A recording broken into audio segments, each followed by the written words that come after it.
Os ti'n cystadlu a mynd i gwersi dawnsio na gyd ti'n neud. Ond so, nes ti fynd yn 16 mlwydd oed, i Las Vegas yn rhan o'r tîm Lord of the Dance, Michael Flatley, ynde? 16 mlwydd oed, Gwenno. Mae hyn yn mor ifanc, a mae rhywun yn dweud, dinas ydy dinas. Dy hynna ddim yn wir am Las Vegas. Na, mae yn.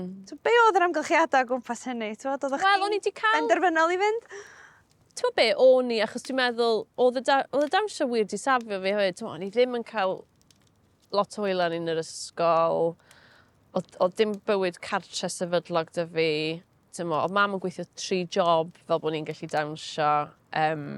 Oedd e'n docyn mas o chaos. Dyna beth oedd e.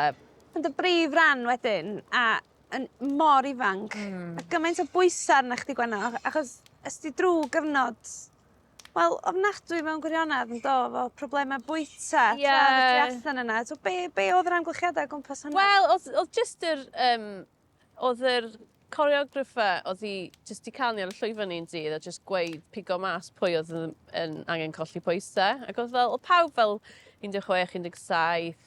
A wedyn oedd beth oedd mor ddiddorol, os allai weid diddorol, achos oedd ddim yn rhywbeth neis o gwbl. Oedd unwaith oedd un person wedi stopio bwyta, pawb yn stopio bwyta. O'n i'n gweld sut oedd mae problem bita yn rhywbeth hynod bersonol, achos mae'n ymwneud gyda rheolaeth, cymryd rheolaeth o dy fywyd pan mae lot o chaos ynddo fe.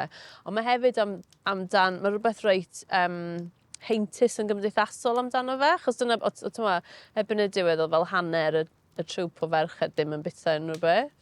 So wedyn o'n i sort of yn gwybod bod fi angen cael mas o sefyllfa yna, achos o'n i'n gwybod bod mwy o werth i mywyd na beth o'n i'n edrych fel.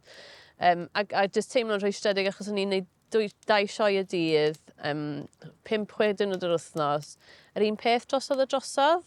A gymaint ag o'n i'n caru wneud oedd e'n really boring.